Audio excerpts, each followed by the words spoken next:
Hello and welcome you all in this exciting series of improving your English in study with फसी project. और आज इस project में हम लोग जो डिस्कस करने वाले हैं वो टेंस है हमारे पास पास्ट इंडेफिनेट। जी हाँ, पास्ट इंडेफिनेट, फेल माजी मुतलक। उर्दू में इंडेफिनेट को मुतलक कहते हैं। तो फेल माजी मुतलक क्या होता है, इसका इस्तेमाल कहाँ पे करते हैं, इसके उर्दू में क्या पहचान है, इसकी डेफिनेशन क्या है, इसके यूजेजेस क्या है, इसके अलावा इसके स्पेलिंग एरर कौन कौन से हो सकते हैं और करेक्शंस ऑफ वर्ब हमारे पास कौन कौन सी हो सकती हैं इस टेंस में।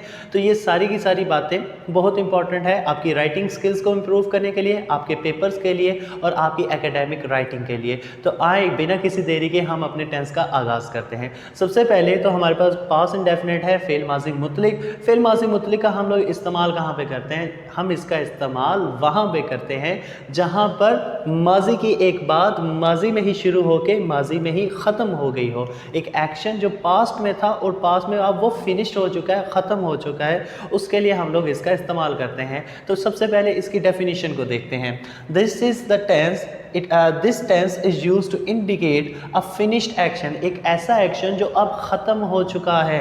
That occurred at a specific point in time in past. दो बातें बड़ी इंपॉर्टेंट है, अंडरलाइन मैंने कर दी है। फिनिश एक्शन है और पास्ट में, यानी कि एक ऐसा एक्शन जो पास्ट में स्टार्ट हुआ था और पास्ट में ही ख़त्म हो गया, उसके लिए हम लोग पास्ट इंडेफिनेट का इस्तेमाल करते हैं। फिर हमारे पास इसकी फॉर्म आ जाती है। अब इसकी फॉर्म क्या है, सब्जेक्ट है, वर्ब की सेकंड फॉर्म है प्लस ऑब्जेक्ट प्लस कंडीशनल बात है adverb of time. Some time given होता है, सम टाइम गिवन नहीं होता। ये इंडिकेट कर देता है कि ये टेंस किस ज़माने का है। पास्ट के एडवर्ब ऑफ टाइम का इस्तेमाल किया जाता है, जैसे येस्टरडे है, लास्ट है, अगो है। तो इस तरह के जितने भी एडवर्ब्स हैं जो इंडिकेट करते हैं पास्ट को, उसका इस्तेमाल हम लोग यहाँ पे करते हैं। They played cricket yesterday. अब ये देखें, सब्जेक्ट दे, वर्ब की second form played, object cricket, adverb of time sometimes given होता है जैसे कि येस्टरडे यहाँ पर है। तो हम इसका इस्तेमाल करते हैं। स्ट्रक्चर इसका क्या है, सब्जेक्ट प्लस वर्ब की सेकंड फॉर्म प्लस ऑब्जेक्ट है, ये इसका एक प्राइमरी स्ट्रक्चर है। फिर हम देखते हैं वर्ब की सेकंड फॉर्म पूरे टेंसेस की सीरीज़ में कहीं पे भी आपको नहीं मिलेगा, सिर्फ इसी टेंस में वर्ब की सेकंड फॉर्म का इस्तेमाल होता है। ये बात काइंडली अपने माइंड में रखिएगा।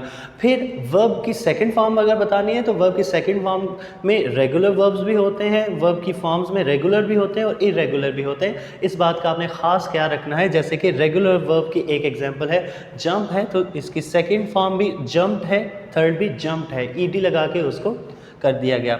नॉक नॉक नॉक्ड, फिक्स है, फिक्स्ड फिक्स्ड हो गया।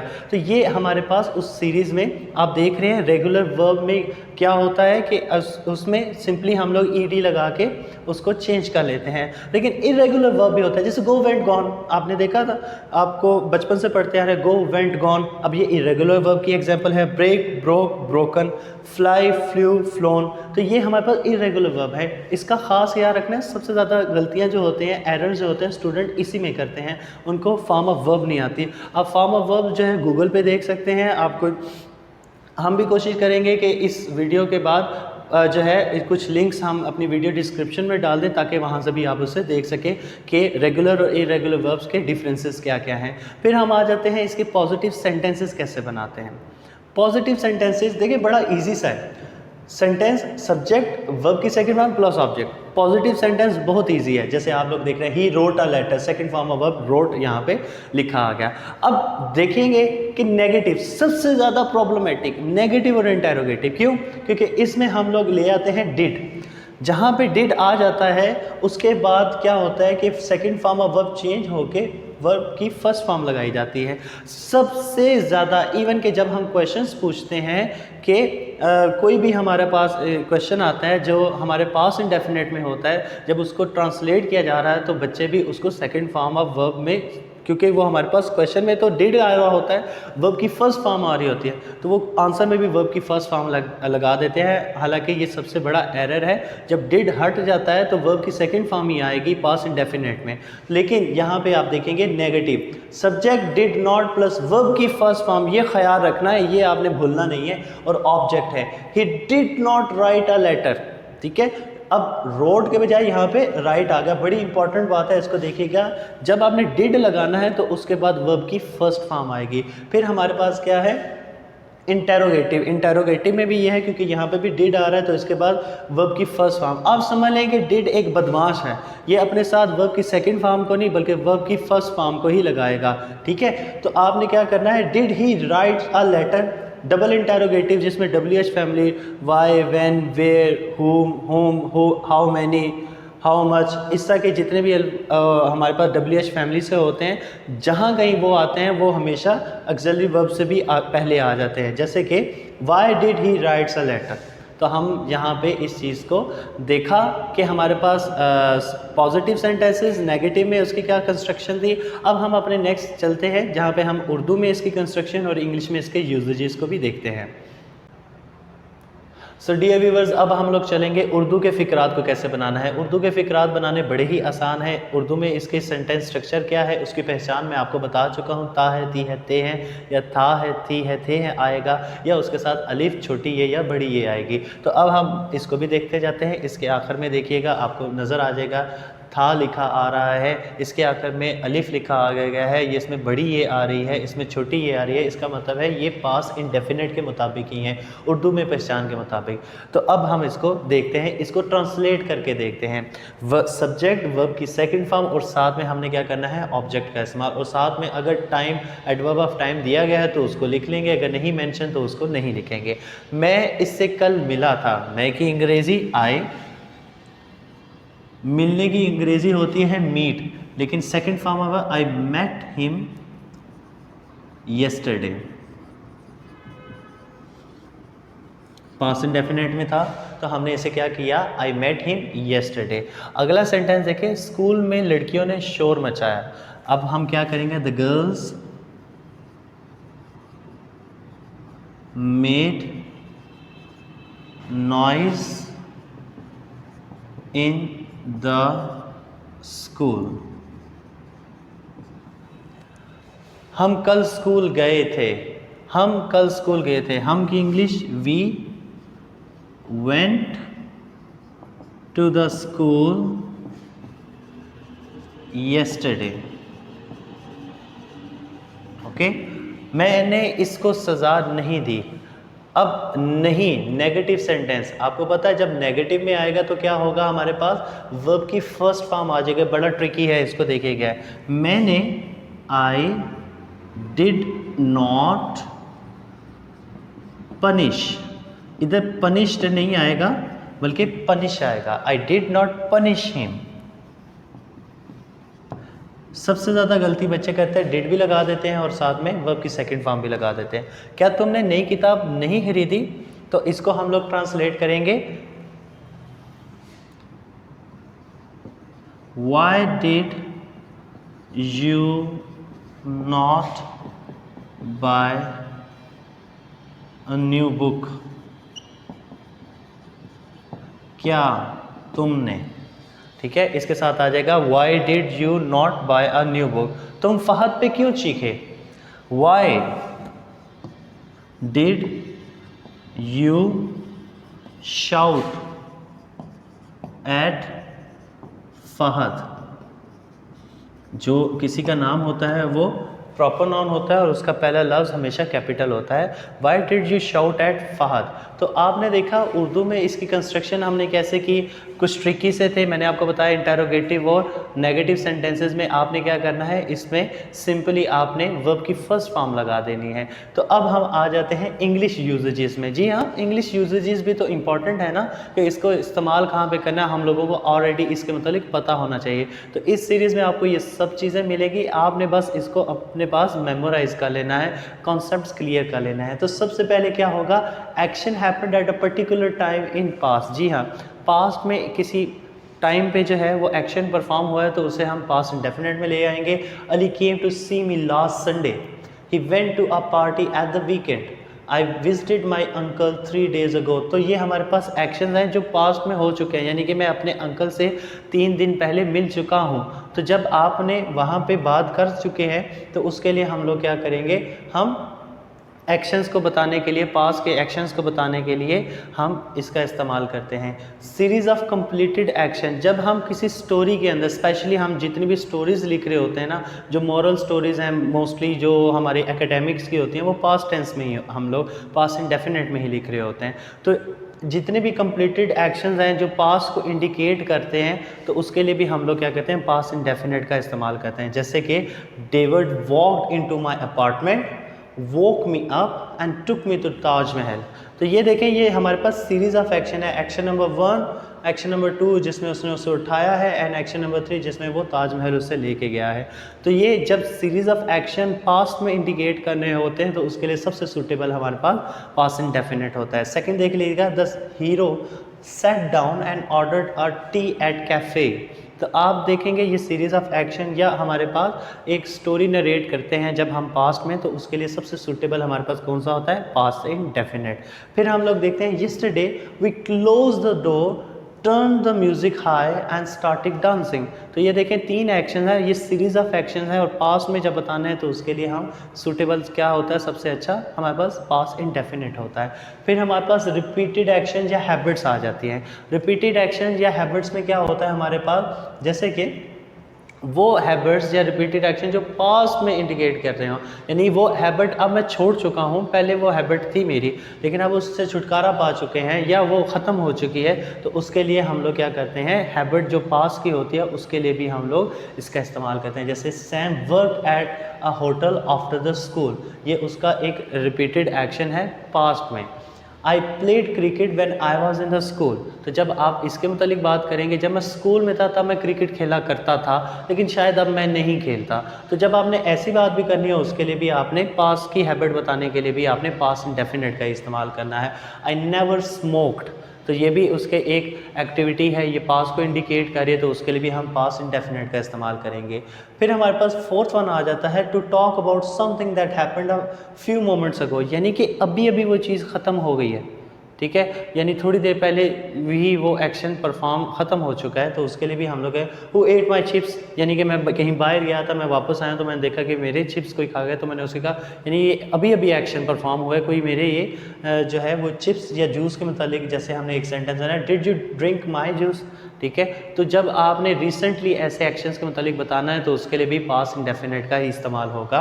और फिर completed actions and it's duration in the past. अब हमारे पास आ जाता है एडवर्ब ऑफ टाइम के कहाँ इस्तेमाल हम लोगों ने करना है। एडवर्ब ऑफ टाइम जिसमें हमारे पास क्या होता है, हम कुछ मखसूस सिग्नलिंग वर्ड्स होते हैं जिनका इस्तेमाल करते हैं, जैसे ago, past, last year, last month, last day, या हम इसके अलावा येस्टरडे, डे बिफोर येस्टरडे, इस तरह के अल्फाज इस्तेमाल करते हैं सिग्नलिंग वर्ड, जिससे पता चलता है ये पास के मुतालिक बात हो रही है। या ईयर्स जो पास में 1985, 84, ठीक है, लास्ट संडे, लास्ट मंडे, तो ये वाले अल्फाज का इस्तेमाल करके हम पास्ट इंडेफिनिट को आइडेंटिफाई करवाते हैं। जैसे आई मेट हिम येस्टरडे, अब ये देखें एक कंप्लीटेड एक्शन है, साथ में ड्यूरेशन ऑफ द पास्ट भी है हमारे पास। फिर ही डाइड इन 1987, तो ये हमारे पास वर्ड की एक ड्यूरेशन है जिसको हमने इस्तेमाल किया, तो इससे भी पता चलता है ये एक्शन पास्ट में हुआ था। I lived in Lahore for 10 years, तो अब ये एक ड्यूरेशन है, यानी कि वो पहले लाहौर में तकरीबन 10 साल रह चुका है, तो उसके मतलब भी वो यहाँ पे बात कर रहा है। Sam studied English for 4 years, Sam ने 4 साल तक अंग्रेज़ी ज़ुबान पढ़ी है। तो ये जितने भी अल्फाज हैं जिसको हम लोग, जितने भी वर्ड्स हैं जो पास्ट को इंडिकेट करते हैं, और साथ में ड्यूरेशन को, सिग्नलिंग वर्ड्स हैं जिसमें मैंने आपको ऑलरेडी बताया है पास्ट के एडवर्ब ऑफ टाइम जितने हैं उनका इस्तेमाल हम इसमें करते हैं। और इसके अलावा भी इसके कुछ यूजेस हैं जो नेक्स्ट स्लाइड पे हम लोग डिस्कस करने वाले हैं। So we will discuss about the remaining usages of a past indefinite. Past indefinite का इस्तेमाल कहाँ कहाँ पे करते हैं। Describe something in the past, कोई चीज़ जो पास्ट का एक इवेंट है जिसको हमने डिस्क्राइब करना हो उसके लिए भी। आई यूज टू प्ले पियानो, ठीक है, ये पास्ट का एक इवेंट है, उसको बताने के लिए भी। He devoted himself to English literature, the movie was outstanding, तो ये बात बताने के लिए जो एक पास्ट इवेंट है, पास्ट समथिंग या समवन, तो उसके लिए भी हम लोग क्या करते हैं, हम उसके लिए पास्ट इंडेफिनिट का इस्तेमाल करते हैं। फिर हम लोग स्टेटिव वर्ब में, आपको पता है स्टेटिव वर्ब कॉन्टिन्यूस स्टेट में नहीं होते, तो जब हमने स्टेटिव वर्ब्स को भी बताना है तो उसके लिए भी हम लोग इसका इस्तेमाल कर सकते हैं। जैसे कि Sana loved this movie, Norma wish to have a beautiful house, तो ये विश या ये लव, ये दोनों जो है वो स्टेटिव वर्ब हैं। इनका इस्तेमाल हम लोग जो है वो कॉन्टिन्यूस स्टेट में नहीं करते, तो इसका इस्तेमाल यहाँ पे भी हम लोग कर सकते हैं। तो स्टेटिव वर्ब का इस्तेमाल भी हम लोग पास्ट इंडेफिनिट में कर सकते हैं। फिर उसके बाद अनरियल इमेजिनरी सिचुएशन जैसे कि सेकंड कंडीशनल होते हैं, उनमें भी इसका इस्तेमाल किया जा सकता है। इफ़ आई वॉन, ठीक है, if I won the lottery I would buy a house, तो ये हम इसका इस्तेमाल सेकंड कंडीशनल पे भी करते हैं। आई होप इसके यूजेजेस जो हैं वो आपको समझ आ गए होंगे। इससे फर्दर आप प्रैक्टिस के तौर पे आप खुद भी कर सकते हैं। तो यहाँ पे हम इसके यूजेजेस को ख़त्म करते हैं। अब हम चलते हैं अब इसके स्पेलिंग मिस्टेक्स की तरफ। मोस्टली क्या होता है एकेडमिक या पेपर या राइटिंग में, जब भी आप लोग लिख रहे होते हैं तो आपके पास कोई ना कोई एरर आ जाता है, या लिखते हुए हम गलतियाँ कर देते हैं। उन एरर्स को ख़त्म करने के लिए ये मैं टेंस की सीरीज़ में साथ में स्पेलिंग एरर्स को भी बता रहा हूँ, ताकि आपने वो गलतियाँ नहीं करनी। सबसे पहले तो ऐसे वर्ड जिनके आखिर में ई आ रहा हो, उसके आखिर में सिंपली डी लगा देते हैं। ये रेगुलर वर्ब्स के मुतालिक बता रहा हूँ, मैं आपको क्लियर करता चलो। इसमें हमारे पास इरेगुलर वर्ब्स भी होते हैं, जैसे गो, वेट, गॉन है। हमारे पास रेगुलर वर्ब भी होते हैं, जैसे प्ले, प्लेड, प्लेड ही है। तो मैं यहाँ पे ये जो स्पेलिंग एरर बता रहा हूँ ये रेगुलर वर्ब्स की बता रहा हूँ, क्योंकि उन्हें इस तरीके से ढाला जा सकता है। अब जिनके आखिर में ई है उनके आखिर में ई डी लगाया जा सकता है, जैसे कि साइलेंट ई है तो आखिर में सिंपली डी प्लेस करना है। स्माइल है तो स्माइल्ड हो जाएगा, अग्री है तो अग्रीड हो जाएगा, आखिर में सिंपली डी हम लोग लगाएंगे। फिर हम आ जाते हैं ऐसे वर्ब्स पे जिनके आखिर में ई नहीं होता, तो उसमें हमने ई डी खुद लगाना होता है। जैसे कि हमारे पास वर्ड है आस्क, इसमें ई आखिर में नहीं है, तो इसको हमने जब पास में लेके जाना है तो इसे आस्क्ड कर देंगे। विजिट है तो विजिट कर देंगे, ई डी खुद इसमें लगाना पड़ेगा। क्लीन है तो क्लीन्ड करना पड़ेगा, मिस्ड है तो मिस्ड करना पड़ेगा। और फिर उसके बाद जब हमारे पास सिंगल सिलेबल जो है, सिंगल सिलेबल क्या होता है, जिनका एक साउंड होता है। ऑलरेडी मैं अपनी प्रीवियस लेक्चर्स में इस बात को डिटेल में डिस्कस कर चुके हैं। जो सिंगल सिलेबल है और उनका सीवीसी पैटर्न है, जैसे कॉन्सोनेंट है, वर्ब है और वावल है और कॉन्सोनेंट है, यानी कि एक जो वर्ड है उसके आखिरी 3 लेटर्स जो हैं वो कॉन्सोनेंट, वावल और कॉन्सोनेंट है। यानी एक वावल को 2 कॉन्सोनेंट ने घेर रखा हो तो उसके लिए क्या करते हैं, आखिरी लेटर जो होता है उसका कॉन्सोनेंट का डबल कर देते हैं। जैसे कि स्टॉप है, पी कॉन्सोनेंट, टी कॉन्सोनेंट और ओ जो है वो हमारे पास क्या है, वावल है। तो इसमें सिंगल सिलेबल वर्ड जिनके आखिर में हमारे पास 3 वर्ड जो हैं वो कॉन्सोनेंट, वावल और कॉन्सोनेंट हो, तो उसका आखिरी वाले को लेटर को डबल कर देंगे। अब देखें ये डबल पी हो गया है। बैग, बी कॉन्सोनेंट, जी कॉन्सोनेंट, ई हमारे पास वावल है, तो हमने क्या किया, इसका डबल जी यानी आखिरी जो था उसको डबल कर दिया। फिर हमारे पास रब्ड है तो बी देखेगा इसी तरीके से सीवीसी पैटर्न में है। अगर हमारे पास 2 सिलेबल है और आखिरी वाला जो है वो जो हमारे पास सिलेबल है, यानी 2 सिलेबल में लास्ट सिलेबल जो है वो स्ट्रेस्ड है, तो वो भी अगर सीवीसी पैटर्न में है तो उसके साथ भी ये सेम रूल अप्लाई होगा। जैसे कि प्रेफर है तो वो डबल आर होके प्रेफर्ड हो जाएगा। ऑकर है, देखें सी कॉन्सोनेंट, आर कॉन्सोनेंट और यू हमारे पास क्या है, वावल है, तो सेम इज़ द केस हमारे पास ये लास्ट में डबल आर हो जाएगा। तो ये आपको आई होप ये बात क्लियर हो चुकी होगी। साथ में ये इंपॉर्टेंट बात भी मैं आपको बताता चलूँ कि अगर हमारे पास जैसे ये सिंगल सिलेबल है और ये इसके लास्ट वाला जो वावल है वो स्ट्रेस्ड है, अगर वो स्ट्रेस नहीं होगा तो जैसे कि ओपन लव्स है, ये भी सीवीसी पैटर्न में है, ठीक है। इसमें ई हमारे पास वावल है, इसको 2 कॉन्सोनेंट ने घेर रखा है, लेकिन ये स्ट्रेस नहीं है, ठीक है। तो इसको हम जब ट्रांसलेट करेंगे या इसको लिखेंगे तो ये ओपनड लिखा जाएगा, आखिर में डबल एन नहीं लगाया जाएगा। सेम इज़ द केस यहाँ पे अगर हम लोग देखेंगे, क्योंकि इसके लास्ट में स्ट्रेस्ड है सिलेबल, तो हम लोग क्या करेंगे, इसको डबल कर देंगे। हमारे पास जितना भी स्टॉप है तो इसे स्टॉप्ड कर देंगे, बैग है तो इसे बैग्ड कर देंगे। आई होप ये बात आपको क्लियर हो चुकी होगी। फिर हम आते हैं change Y into I D after a consonant.